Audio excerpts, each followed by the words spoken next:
So, we've been doing the Wasp project now probably since beginning of May, when we first started to get together and think, right, we've got to go and find a wasp nest, and we've got to find some other people to get involved, and what the heck are we going to do, and all those things. And it's now coming up to the end of July, school holidays have started. For some people that's great, and other people it's not so great. And so I thought we'd just reflect on where we are and kind of how we think it's all going. So, Serian. So I think from the wasp perspective, it's going really well. The nest has been in the box a week and a half now. The wasps seem quite happy. They're building in the nest. They haven't thrown out too many brood. They are getting in and out of the box, albeit in the wrong place, but we can fix that. Yeah. So from my perspective as the wasp biologist in the team, I'm pretty happy. Yeah. So we've hit a bit of a snag this week. When we started, we did a risk register of all the things that might go wrong. And the one thing we did, well, one of probably many things that we haven't put on there, we don't know about the other ones yet, is that we have some concerned neighbours who, well, we said this in episode 1, that we were going to have a couple of thousand big, nasty, horrible, yellow jacket, evil killer wasps of the garden. And quite rightly, they've got a bit anxious. And that's kind of our fault for getting a bit, well, going for YouTube clicks rather than truth. Yeah, I mean, I did hang it up a bit. I mean, you know, these videos that we're doing, Jolly, are very off the cuff. We don't really plan them, do we? We just start talking. And so I guess, you know, I did say that these were, I think I said that they were one of the most hated wasps. Well, the reality is that they are just the common picnic wasp. So later on in the summer, if you live in Britain anyway, you'll have wasps coming to your picnic in the, you know, bothering you. These are the wasps that we're looking at, and they're actually the commonest. So probably your neighbours over there and over there and over there. Have all got there, in fact, next door have got one in their porch, and next door but 2 have got one in their drive. Yeah, they are everywhere. They are the commonest. So I was a bit of misinformation on my part. Yeah. And in fact, there is a dead wasp nest in the shed. Yes. I meant to show it on the video, just above our heads. There's one the size of a ping pong ball. We only noticed it once we'd got the live wasp nest in there. Anyway. Yeah. But so I think we've possibly handled it a bit badly in that we didn't do our wasp PR, our local community wasp PR very well. And given that was one of our aims, you know, this is partly a wasp outreach project as well as a physics project and a biologist project. Yeah. And we've kind of not ticked the right boxes there. Which is annoying because I do a lot of that. You do this all the time, yeah. In my everyday, you know, in my work, I spend a lot of time evangelising about wasps and trying to help people understand the importance of wasps as they are pest controllers. That just like bees are pollinators, wasps are kind of the pest controllers. And a world without wasps, we would be inundated with the other kinds of insects that people also dislike, like flies, aphids on your tomato plants and caterpillars on all your that good stuff. On your lettuces. Yeah, so that's this week's the soup du jour, soup de la semaine, I suppose. So I think I'm feeling a bit down about this, Jolyon. And I was just thinking, you know, a few days ago when we had the complaint, I thought, oh, should we pull the plug on this? So that's interesting. So this comes back to why we're doing this in my back garden and what do we expect to learn. So one of the things of why it's in my back garden is we're taking data. So you saw the Raspberry Pi earlier, or maybe later, depending on how I edit this video. So we've got a computer in there logging data. It needs to, because we've got other people elsewhere helping, they need to be able to see the data. We want to be able to get into the Pi and change the software. So we need to be connected to the internet all the time. It also needs power. So that's one of the reasons it needs to be sort of close to civilization. You can do these things all remotely, it's just more expensive, more complicated. And we're doing this on a shoestring with spare time, you know, when you put the cube, getting paid to do it. Like when you've got a bit of energy and for curiosity. So there's that, and also you need to be able to get to it quickly and easily, so you can go and check that are they using the front door properly? Has something gone wrong? Whatever it is.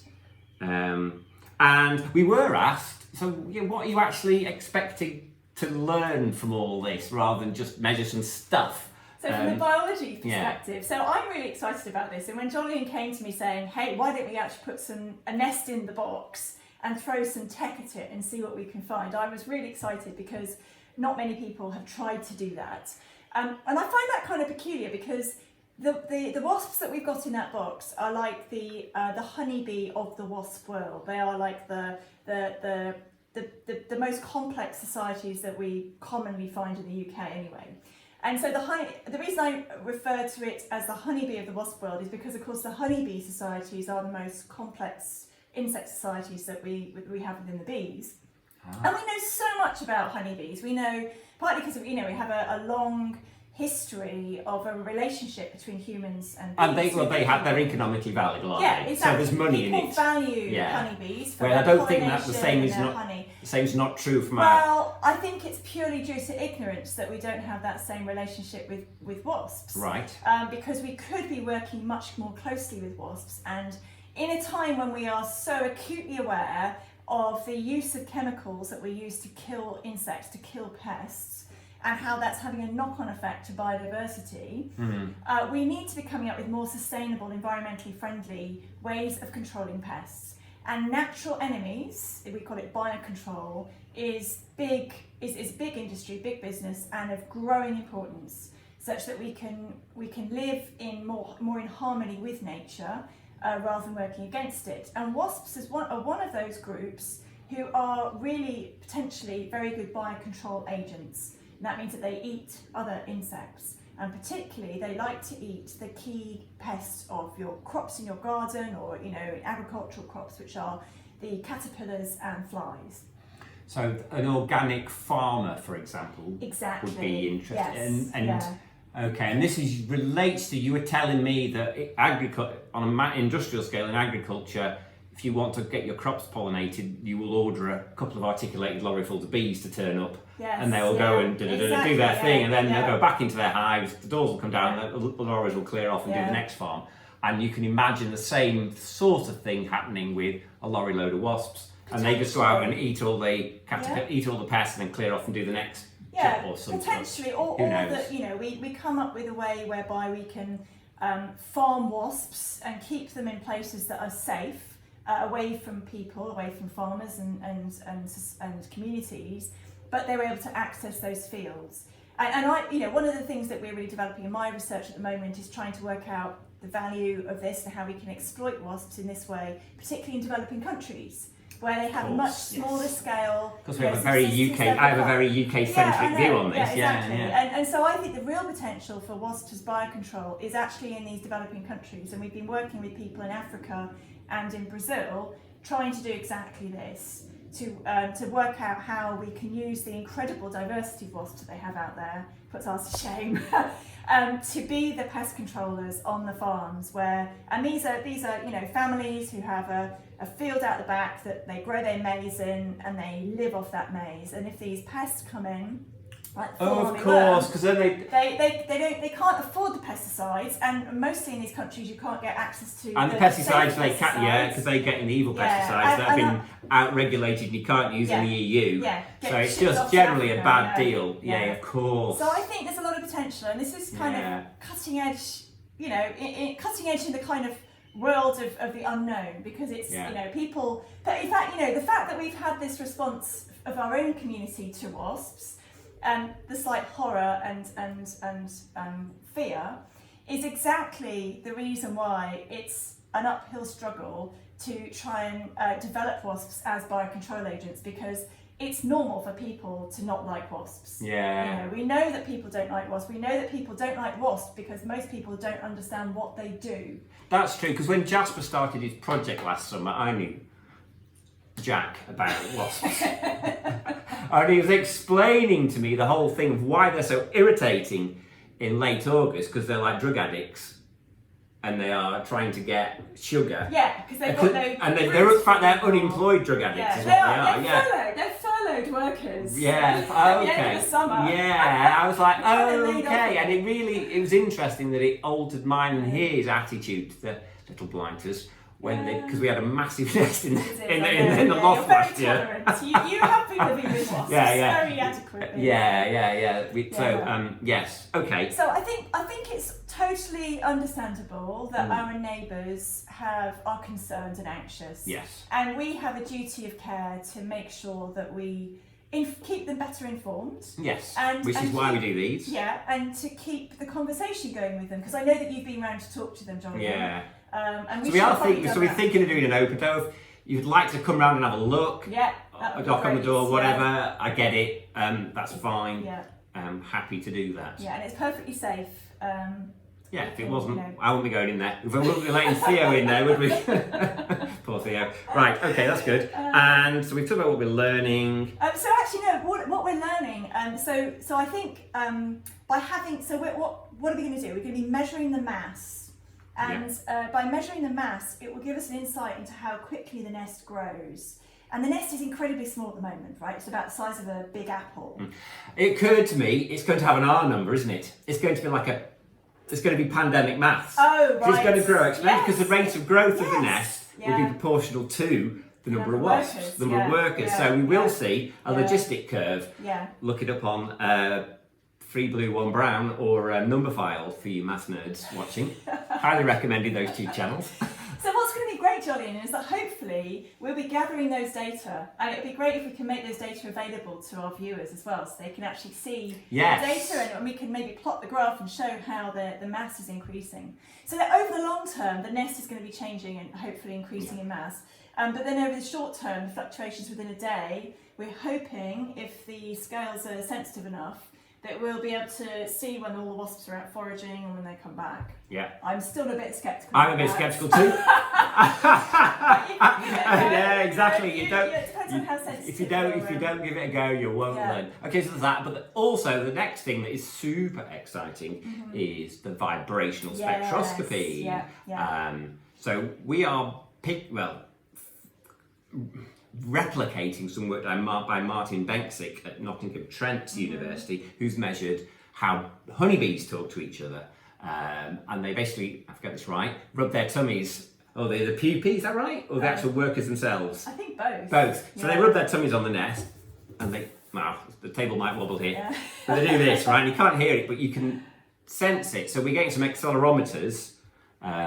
Which are going to sense the vibrations in the nest. So I have to say, I found 2 papers that have done this already in wasps. One was from the early, I think it was 1960s, and then another one more recently. And so that's good because it means that somebody's done it before. We know that there's some vibrations something going to on find. in the nest. Yes, that's right. And one of the things we don't know about these wasps is how they communicate.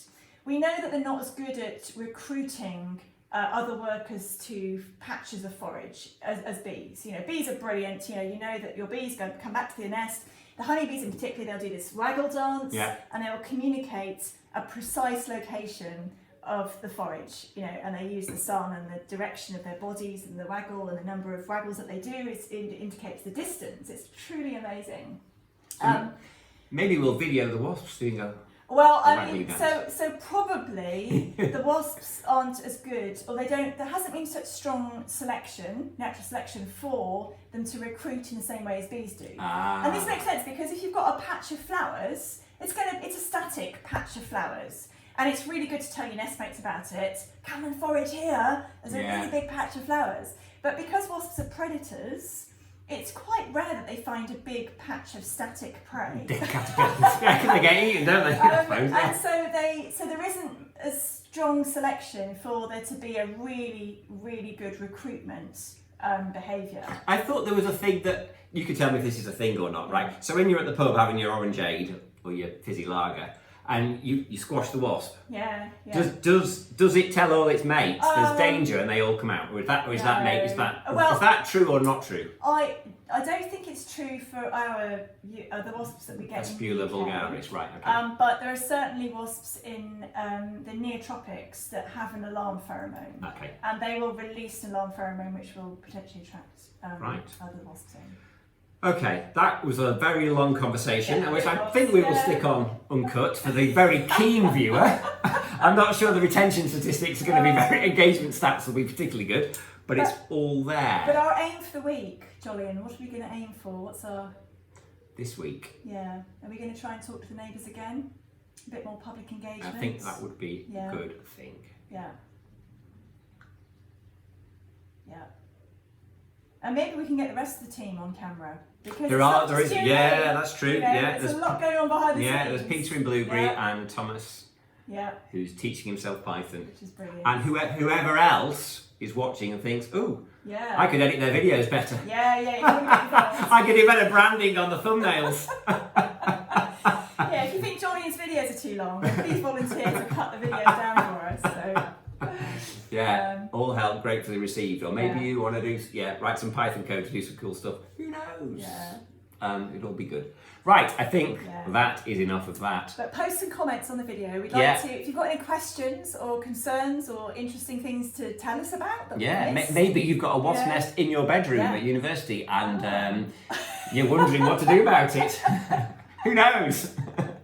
Right, I think we should say goodbye. All right. Goodbye. Bye-bye. So we find out. Oh no, it's recorded it all.